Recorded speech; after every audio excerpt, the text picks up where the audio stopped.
एक ही मां बाप के दो बेटे, एक महा नेगेटिव एक महा पॉजिटिव। तो मनोवैज्ञानिक को दिखाया मां बाप ने कि जी साहब ये दोनों बच्चे हमारे हैं, लेकिन दोनों में इतना फर्क कैसे, चेक तो करो। एक तो बहुत नेगेटिव सोचता है, एक बहुत पॉजिटिव सोचता है।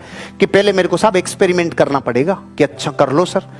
कि इन बच्चों को अपने को क्या करना होगा, इन दोनों का एक ही दिन बर्थडे आता है, इनको उस बर्थडे से एक रात पहले रात को अलग अलग कमरों में सुलाना है और गिफ्ट से कमरा भर देना है। तो दोनों बच्चों के कमरों को गिफ्ट से भर दिया। जो बच्चा बहुत नेगेटिव था उसके कमरों में बड़े बड़े अच्छे खिलौने, महंगे महंगे खिलौने। जो नेगेटिव था टॉप क्वालिटी के खिलौने, घोड़े हाथी ये सब खिलौने, हवाई जहाज हेलीकॉप्टर सब खिलौने महंगे महंगे। और जो पॉजिटिव लड़का था उसके कमरे में घोड़ों की लीद से भरे बक्से रख दिए, वो भी गिफ्ट थे, वो रख दिए। सुबह दोनों बच्चे उठे। दोनों बच्चे उठते ही नेगेटिव वाले जब बाहर आया तो रोता रोता आया, मेरे हवाई जहाज का पंखड़ा टूट गया, मेरे हेलीकॉप्टर की टांग टूट गई, मेरे घोड़ा सही नहीं है, मेरे हाथ में। माँ बापों ने दांतों तले अंगुली दबा ली, साला इसको इतने महंगे खिलौने दिए तो ये रोता रोता बाहर आया है। देखिए वो क्या कर रहा है, वो अभी तक बाहर ही नहीं आया, उसका भी तो देख के आए। वो दीवारों पे पेंटिंग कर रहा था। अरे लीद इतनी है तो मेरे घोड़े कितने होंगे बाहर, मेरे माँ बाप ने बाहर घोड़े भी खड़े किए होंगे। वो दीवारों पे पेंटिंग बना रहा था। और बड़ा होके वही बच्चा इस दुनिया में इतना बड़ा बापू बना जिसे लोग लक्ष्मी निवास मित्तल के नाम से जानते हैं। अरे जिंदगी में सौभाग्यशाली लोग अपना जीवन का निर्माण करते हैं, मेडिकल से गोली नहीं लाते सौभाग्य की।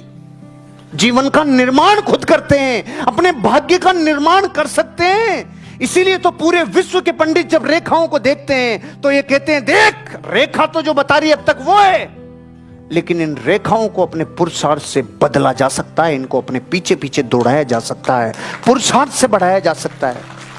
मैंने बहुतों की पिछले 5 साल में हाथ की रेखाएं देखी। बहुत सारे ऐसे थे जिनकी भाग्य रेखा थी नहीं, लेकिन उसका निर्माण कर लिया उन्होंने।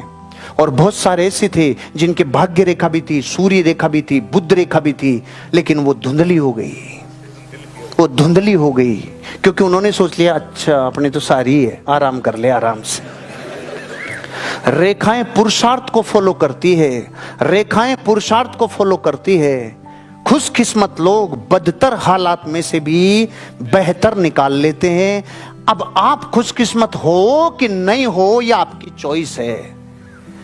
हालात जैसे भी हो, आज जो आपके पास सिचुएशन है जो है, या तो उसको रो सकते हैं नया सामान कब आएगा, नया सामान कब आएगा, या तो रो ले, सामूहिक मातम मना ले। सामूहिक मातम समझते हो? अरे मर से मत पाट, मत न चाटो तुम मन चाट, बैठ के बात करेंगे आजा। तो ठाले लोग निठल्ले लोग होते हैं ना, वो बैठ के बात करते हैं। मुझे 2012 में मेरी इंडस्ट्री की रक्षा के लिए 37 दिन जेल जाना पड़ा। मैंने एक दिन भी रोया नहीं, एक दिन भी नेगेटिव नहीं हुआ। मैंने 37 दिन आनंद लिया और मैं भुला नहीं सकता। उन 37 दिनों में मैंने जो 72 किताबें पढ़ी थी वो मेरे जीवन का निर्माण कर गई। वो 72 में आज तक नहीं पढ़ता पूरी, वहां जाया तो पढ़ लिया बैठा बैठा। मैं जिस दिन गया था उस दिन वहां पे संडे था और गायत्री परिवार के प्रवचन होते थे, गायत्री परिवार के प्रवचन होते थे। तो मैं जिस बैरक में था, आई एम वीआईपी, हम वीआईपी थे, बाहर अखबारों में फोटो वेटो सब तगड़ा काम था हमारा। तो वीआईपी में गए तो उस दिन तो लोग गए थे वहां पे प्रवचनों में। फिर अगले 3 संडे में वहां और रुका, फिर वो भाई कभी नहीं गए, अपने प्रवचन होते थे बैरक में, आनंद। और 37 दिन बाद जब हम आए और बाकायदा बाइज्जत बरी का ऑर्डर लिया, रो रहे थे सब। तू जा रहा है तो क्या साला यहीं बैठा रहूं तेरे को खुश करने के लिए? मैं आया था, प्रकृति ने नियति ने मुझे भेजा था, कुछ ना कुछ अच्छे के लिए भेजा होगा। और जीवन सच में कुछ ना कुछ अच्छे के लिए होता है। अगर वो 37 दिन में नहीं देखता, क्योंकि उस दिन मुझे याद था 3 दिन तो मैंने खाना नहीं खाया क्योंकि मेरे नियम अलग हैं। मैं जमीकन नहीं खाता, रात्रि भोजन नहीं करता, 3 दिन भूखा रहा। 30 दिन बाद मेरे भोजन की व्यवस्था हुई। तो जब मैं कौन से भोजन की व्यवस्था हुई? जो वहां मरीजों की दाल आती है ना, उसमें लहसुन प्याज नहीं होता। तो मेरा तो वही भोजन था। तो पहला घास लेते ही आंसू भी आ गए और हंसी भी आ गई। अरे रे, मेरी सुशीला इतनी अच्छी दाल बनाती थी, मैंने उसको इतने सालों से कभी कॉम्प्लीमेंट नहीं है। मैंने बोला ए नमक तो को नहीं, ए मिर्ची तो को नहीं मैं। लेकिन जब वो खा रहा था तब मेरे को याद आ रही थी मेरी वाइफ की दाल। अरे रे, ऐसी दाल को इग्नोर किया इसलिए ऐसी दाल खा बैठे तू। अब जिंदगी कुछ सिखाने के लिए यात्रा करती है, आपकी लाइफ जर्नी करती है। बदतर में से भी बेहतर निकाल के लाओ। वहां से मैं निकाल के लाया कि ऐसा व्यक्ति मिला मुझे जिसने मुझे बर्तनों में आरपी होती है बताया, जो कांसे के बर्तनों में आरपी होती है। एनर्जी का पता चला। मेरे जीवन में मुझे 8 बड़े बेनिफिट हुए। जो मैं वहां से 30 दिन जेल में नहीं जाता तो मुझे वो 8 बेनिफिट कभी नहीं होते। मेरी नेटवर्थ 1 करोड़ से 15 करोड़ बढ़ी, उसमें उसका कारण वो था जो मेरे जीवन की यात्रा थी।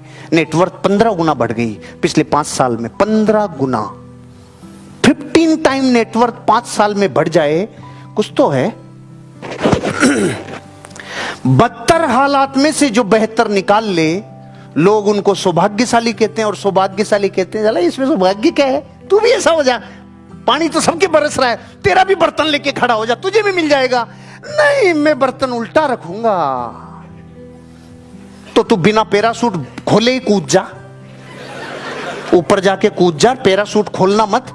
फिर बोलना मेरा तो भाग्य साथ नहीं दिया। तेरा पैरासूट साथ नहीं दिया बेटे, तेरा भाग्य नहीं दिया। खुशकिस्मत लोग बदतर हालात में से बेहतर निकाल लेते हैं, हर परिस्थिति को स्वीकार करते हैं। कबूल कबूल है, हर परिस्थिति कबूल है, जैसे अब है कबूल है। वर्तमान के हालात देखो, अभी भारत के 130 करोड़ लोग क्या कह रहे हैं, साला कबूल है रे, उड़ा दो, हमारे ऊपर भी आएगा, बम फूट जाएंगे चाहे हम, लेकिन उड़ा दो। भारत का आदमी अचानक देशभक्त हो गया पिछले कई 15 दिनों से। आपको नहीं लग रहा? पूरे देश को जब पहली बार ये घटना हुई तो अपने देश को क्या डर लग रहा था, परमाणु बम नहीं गिरा दे यार, उसके पास बहुत सारे हैं यार। आपको नहीं लगता जब ये 2 दिन पहले घटना हुई और उसने वापस अपना एक F-16 भेजा और फिर वापस ये हुआ, आपको नहीं लगता कि जिंदगी में अंदर से एक देशभक्ति जज्बात पैदा कर रही है?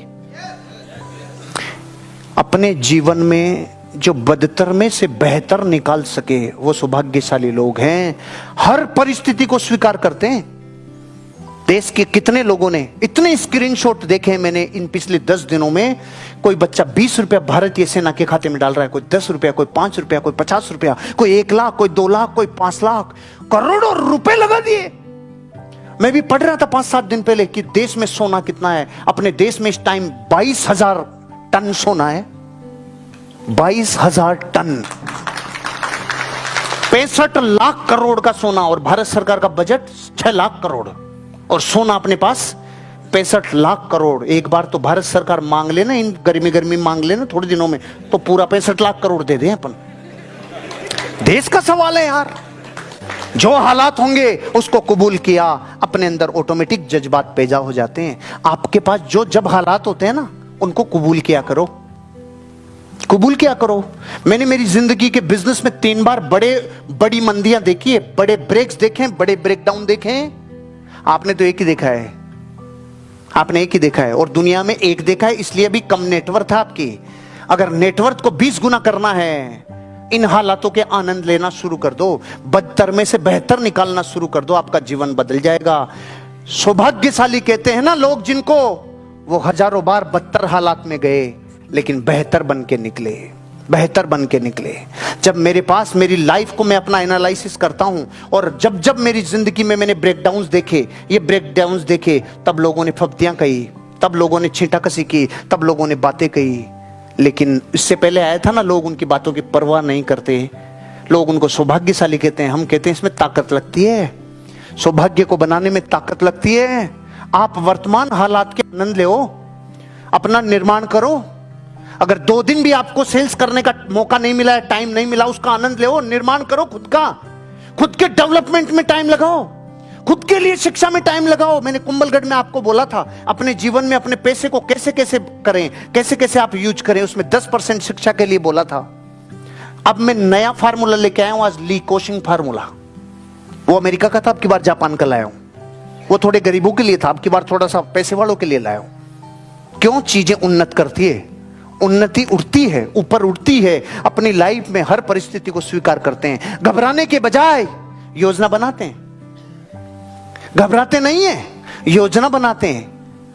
और नॉर्मल आदमी जो अपने आप को दुर्भाग्यशाली मानता है, उसको आनंद घबराने में आता है। अब क्या होगा, अब क्या होगा, अब क्या होगा, इसमें भी आनंद आता है उसको इसमें इसका नशा। आपको पता है घबराने की लत होती है, घबराने की लत होती है। कई बच्चे जो डरते हैं ना, बचपन से डरने लग जाते हैं, उनकी लत लग जाती है, वो बड़े होने तक भी डरते रहते हैं। पत्नी से डरते हैं, सासू से डरते हैं, माँ से डरते हैं, बापू से डरते हैं, सबसे डरते हैं। डरने की लत होती है। और डरने से एक हार्मोन रिलीज होता है अंदर, जिसको कोर्टिजोल बोलते हैं। वो जब जब रिसाव होता है ना, फिर उसको आनंद आता है। जैसे इधर से बीड़ी और सिगरेट गई, अंदर ट्रिगर मारा, धुआं ने ठोकर लगाई अंदर जाके, तो एक अलग आनंद आता ना। गुटके में, जर्दे में, सुपारी में, फोपड़ी में, इनमें अंदर से एक निकोटीन हिट करता है, जाके अंदर मारता है, उससे उसको अंदर आनंद आता है ना। ऐसे अपनी जिंदगी में घबराने में भी एक अलग आनंद आता है। इसीलिए तो हमने देश में 100 करोड़ लोग घबराने वाले पैदा कर दिए। और कुछ सौभाग्यशाली हैं जो घबराते नहीं हैं। घबराना नहीं। लोग चाहे सौभाग्यशाली कहते होंगे उन लोगों को, लेकिन सौभाग्यशाली लोग ये मानते हैं जो घबराता है वो जीवन में हारता है। घबराना नहीं। योजना बनाइए निकलने की। योजना बनाई भारत ने 13 दिन तक योजना बनाई है, कैसे काम करना है। अनाउंसमेंट पहले दिन किया था, दिन, समय, सीमा सबकी खुली छूट। मतलब अपनी जिंदगी में योजना बनाने की पूरी आजादी। आपको भी पूरी आजादी है अपने जीवन की योजना बनाने की। घबराना काहे को है। हर इंसान को अपनी परीक्षाओं से गुजरना पड़ता है। आज पाकिस्तान अपनी परीक्षा से गुजर रहा है, भारत अपनी परीक्षा से गुजर रहा है, गोकुल कृपा अपनी परीक्षा से गुजर रहा है, हर्षवर्धन अपनी परीक्षा से गुजर रहा है, सेल्स की टीम अपनी परीक्षा से गुजर रही है। लेकिन अपनी जिंदगी में हर वो आदमी पास होगा जो अपनी परीक्षा में घबराएगा नहीं। क्योंकि घबराहट से कोर्टिजोल और रिलीज होता है, स्ट्रेस और रिलीज होता है बॉडी में, और घबराहट को विकसित करता है। और जैसे ही थोड़ी सी घबराहट कम और उसके ताकत लगती है, भाग्य जन्म लेता है। जब आवश्यक हो तो मदद की तलाश करते हैं। पूरा देश कह रहा था, ये मोदी सारे दिन घूमता रहता है, कभी इस देश जाता, कभी उस देश जाता, कभी इस देश जाता है, इतना भी कोई खर्चा करता है।